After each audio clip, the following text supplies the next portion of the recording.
पहले बात बंगाल की कर लेते हैं। यहाँ 198 सीटों पर बीजेपी है, तो वहीं टीएमसी 89 सीटों पर आगे चल रही है। बात असम की करें तो असम में बीजेपी 100 सीटों पर पहुंच चुकी है, तो वहीं कांग्रेस 22 सीटों पर ही आगे चल रही है। तमिलनाडु का भी जिक्र कर लेते हैं। तमिलनाडु असम की ये तस्वीरें देखिए आप। 100 सीटों पर बीजेपी बढ़त बनाए हुए, 22 सीटों पर कांग्रेस है, तो 2 सीटों पर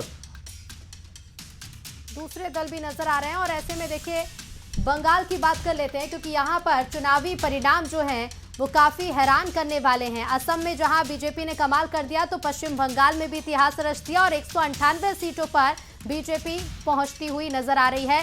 90 सीटों के आसपास यहां पर टीएमसी है और 2 सीटों पर कांग्रेस। और अब तमिलनाडु का जिक्र कर लेते हैं। तमिलनाडु में बड़ा उलटफेर हुआ है।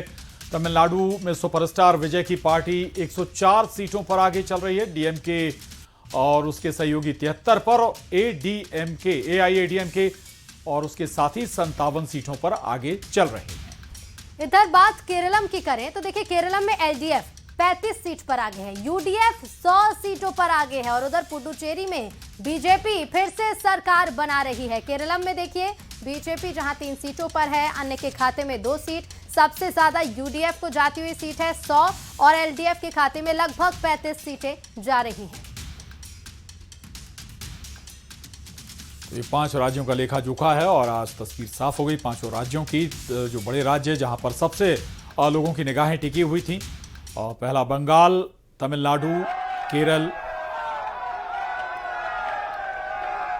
असम और पुडुचेरी, इन सभी राज्यों में तस्वीर साफ। बीजेपी में जहां, माफ कीजिएगा, बंगाल में जहां बीजेपी लौट रही है, तो तमिलनाडु में बड़ा उलटफेर हो गया। बिल्कुल, और बीजेपी के लिए आज का दिन ना ऐतिहासिक है, क्योंकि बंगाल में जीरो से शुरू हुआ सफर आज हीरो बनने तक पहुंच गया है। जो सपना सालों पहले देखा गया था अब वो पूरा हो गया है, क्योंकि पश्चिम बंगाल में ऐतिहासिक जीत की तरफ बीजेपी बढ़ रही है। पहली बार बंगाल में कमल खिलने जा रहा है। ऐतिहासिक जीत इसे बीजेपी के लिए कहा जा रहा है। आखिर 15 साल बाद टीएमसी यानी ममता बनर्जी का किला ढह गया है।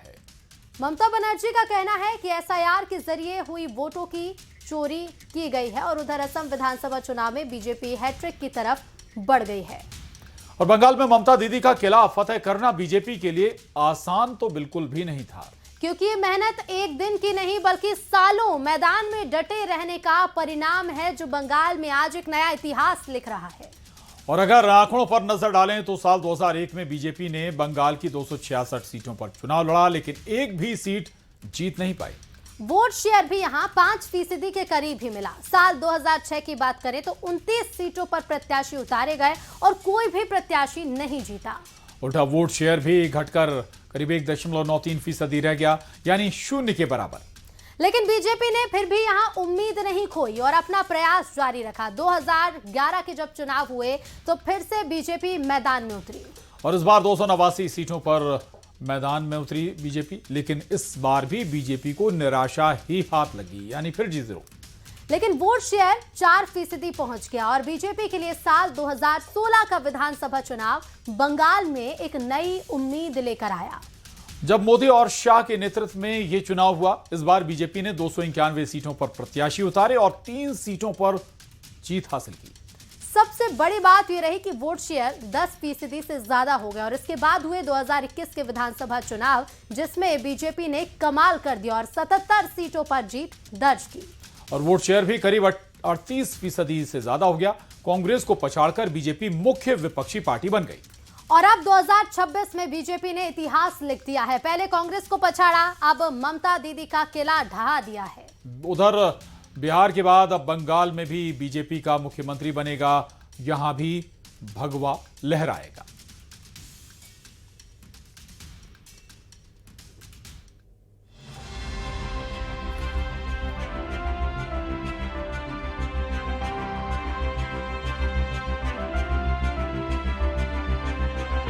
पश्चिम बंगाल और असम विधानसभा चुनाव में कांग्रेस के प्रदर्शन ने पार्टी के वजूद पर ही सवाल उठा दिया। कभी पश्चिम बंगाल और असम, 2 ऐसे राज्य जहां कभी कांग्रेस का एक छत्र राज हुआ करता था, आज वहां पार्टी इमरजेंसी वार्ड में पहुंच गई। 2026 के नतीजों ने साफ कर दिया कि जनता ने कांग्रेस को पूरी तरह से नकार दिया है। असम में कांग्रेस पार्टी के पास तरुण गोगोई के बाद कोई ऐसा चेहरा नहीं उभर सका जो हेमंत बिस्वा शर्मा के कद्दावर व्यक्तित्व का मुकाबला कर सके। खुद गौरव गोगोई चुनाव हार गए, जो कांग्रेस की तरफ से असम में सीएम फेस थे। असम में कांग्रेस की हार की स्क्रिप्ट बीते 2 चुनावों से लिखी जा चुकी है।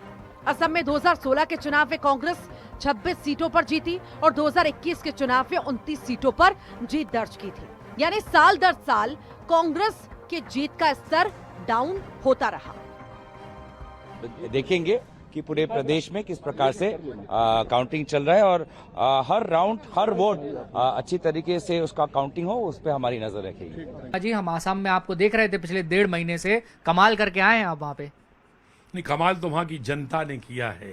वहाँ तो आज असम प्रदेश के अंदर डबल इंजन की सरकार की जीत हुई है। ये जीत भारतीय जनता पार्टी की रीति नीति सिद्धांतों की जीत है। ये वहाँ के कार्यकर्ताओं की मेहनत और परिश्रम की जीत है। ये असम प्रदेश के अंदर जो जीत हुई है, ये अरुणोदय योजना की जीत है। ये जीत उद्यमिता योजना की जीत है। ये जीत प्रधानमंत्री अन्नपूर्णा योजना की जीत है।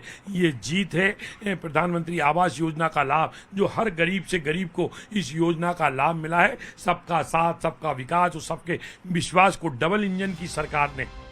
उधर तमिलनाडु में टीवीके ने एक नया इतिहास लिख दिया। 4 मई 2026 सुबह सुबह जब रुझान आने शुरू हुए तो लाइव डैशबोर्ड ऐसी कहानी लिख रहा था जिस पर किसी को यकीन नहीं हुआ। फिल्मी पर्दे से लोगों के दिलों पर राज करने वाले सुपरस्टार जोसेफ विजय ने आखिर ऐसा क्या किया कि एक नई पार्टी तमिलगा वेत्री कड़गम यानी टीवीके ने डीएमके सरकार की जड़ें उखाड़ दी। विजय ने युवाओं के लिए इंटर्नशिप, स्टाइपेंड, नए स्टार्टअप लोन और तमिलनाडु को $1.5 ट्रिलियन की इकोनॉमी बनाने का आधुनिक विजन रखा, जिसने पूरे राजनीतिक नैरेटिव को बदलकर रख दिया। ये ऐसा गुस्सा था, फ्री बस पास और पुरानी वेलफेयर स्कीम से कम नहीं हुआ और वोटर को विकल्प के लिए मजबूर किया और विजय थलापति ने तमिलनाडु के दिल पर विजय हासिल की। पुडुचेरी विधानसभा के रुझान साफ हो चुके हैं। केंद्र शासित प्रदेश में एक बार फिर से एन रंगासामी के नेतृत्व वाली एनडीए सरकार बनने जा रही है। बंगाल, असम में कांग्रेस की करारी हार हुई, लेकिन केरलम से कांग्रेस को एक नई उम्मीद मिली। केरलम में 10 साल बाद कांग्रेस ने वापसी की। केरलम की जीत कांग्रेस के लिए इसीलिए अहम है क्योंकि यहां से गांधी परिवार के प्रियंका गांधी लोकसभा सांसद हैं। इतना ही नहीं, संगठन महासचिव केसी वेणुगोपाल भी केरल से ही आते हैं। इसके अलावा कांग्रेस ने यूडीएफ गठबंधन को मजबूत करने के लिए स्थानीय स्तर पर 3 छोटी पार्टियों को अपने साथ जोड़ा। चुनाव से ठीक पहले कांग्रेस के लिए यह कदम फायदेमंद साबित हुआ। स्थानीय स्तर पर कांग्रेस के वोट बटे नहीं और इसका सीधा असर नतीजों में दिख गया। हुई, केरल को छोड़ दिया। उनका एक स्टेट तो बताना है कि भैया ईवीएम सेट नहीं है, तो वहाँ यूडीएफ की कांग्रेस की सरकार आते हुए दिख रही है। पांडिचेरी में इनको घुसना है साउथ में, तो पांडिचेरी को पकड़ लिया, गेटवे ऑफ साउथ बीजेपी के लिए, वहाँ से एंटर करके ये बाकी अब तोड़ा फोड़ी करेंगे। इस जीत के साथ ही कांग्रेस ने 7 साल बाद एक नया रिकॉर्ड स्थापित किया। 7 साल बाद पहली बार कांग्रेस के 4 राज्यों में मुख्यमंत्री होंगे। अब 2026 में हिमाचल, तेलंगाना, कर्नाटक के अलावा केरलम में कांग्रेस के मुख्यमंत्री होंगे। 2019 में आखिरी बार कांग्रेस के 4 मुख्यमंत्री थे। इसके बाद कांग्रेस को 3 का फेर लगता रहा है, यानी एक वक्त में एक साथ 3 से ज्यादा मुख्यमंत्री कांग्रेस का नहीं रहा है। Bureau report, news 18।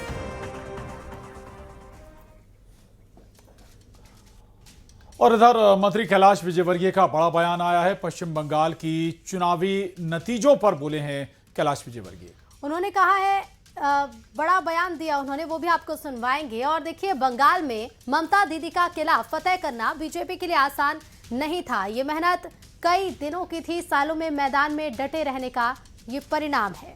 और जो बंगाल में आज एक नया इतिहास लिख दिया गया है। अगर आंकड़ों पर नजर डालें तो साल 2001 में बीजेपी ने बंगाल की 266 सीटों पर चुनाव लड़ा, लेकिन एक भी सीट बीजेपी नहीं जीत पाई। यहाँ पर वोट शेयर भी 5% के करीब मिला। साल 2006 में 29 सीटों पर प्रत्याशी उतारे गए, कोई भी प्रत्याशी नहीं जीता। उल्टा वोट शेयर भी घटकर 1.93% ही रह गया, यानी कि 0 के बराबर। लेकिन बीजेपी ने फिर भी उम्मीद नहीं खोई और अपना प्रयास जारी रखा। साल 2011 में फिर से बीजेपी उतरी, इस बार 289 सीटों पर चुनाव लड़ा, लेकिन इस बार भी बीजेपी को निराशा ही हाथ लगी। फिर से यहां पर 0 के आसपास परिणाम रहे, लेकिन वोट शेयर 4% पहुंच गया। बीजेपी के लिए साल 2016 का विधानसभा चुनाव बंगाल में एक नई उम्मीद लेकर आया। जब मोदी और शाह के नेतृत्व में यह चुनाव हुआ, इस बार बीजेपी ने 291 सीटों पर प्रत्याशी उतारे और 3 सीटों पर जीत हासिल की। सबसे बड़ी बात यह कि वोट शेयर 10% से ज्यादा हो गया और इसके बाद 2021 का विधानसभा चुनाव और इस बार बीजेपी ने कमाल कर दिया और इस बार बीजेपी ने 77 सीटों पर जीत दर्ज की और वोट शेयर 38% पहुंच गया। कांग्रेस को पछाड़कर बीजेपी मुख्य विपक्षी पार्टी बन गई। और साल 2026 यानी कि इस बार के विधानसभा चुनाव में बीजेपी ने इतिहास लिख दिया है। पहले कांग्रेस को पछाड़ा और अब ममता दीदी का किला भी ढा दिया है। बिहार के बाद अब बंगाल में भी बीजेपी का मुख्यमंत्री बनेगा और यहां भी भगवा लहराएगा। एक ऐतिहासिक युग परिवर्तन हो रहा है। बंग भूमि में राष्ट्रवाद की तरंग उठती हुई दिखाई दे रही है और उस तरंग का ज्वार उत्तरोत्तर उठता हुआ दिख रहा है और हमें पूर्ण विश्वास है कि जब ये रुझान परिणामों में परिवर्तित होंगे। ये बहुत बड़ी जीत और एक संदेश है। जिस प्रकार से तृणमूल कांग्रेस ने भय वाली सरकार चलाई थी, वहां पर जिस प्रकार से तुष्टीकरण की राजनीति की थी और मोदी जी की जो लहर है वो देश भर में नजर आ रही है, चाहे पश्चिम बंगाल हो, चाहे असम हो, जहां पर तीसरी बार हमारी सरकार बम्पर मार्जिन के साथ रिकॉर्ड तोड़ते हुए वहां पर हमारी सरकार बनने जा रही है। और एमपी कैबिनेट में मंत्री कैलाश विजयवर्गीय का बयान सामने आया है। बड़ा बयान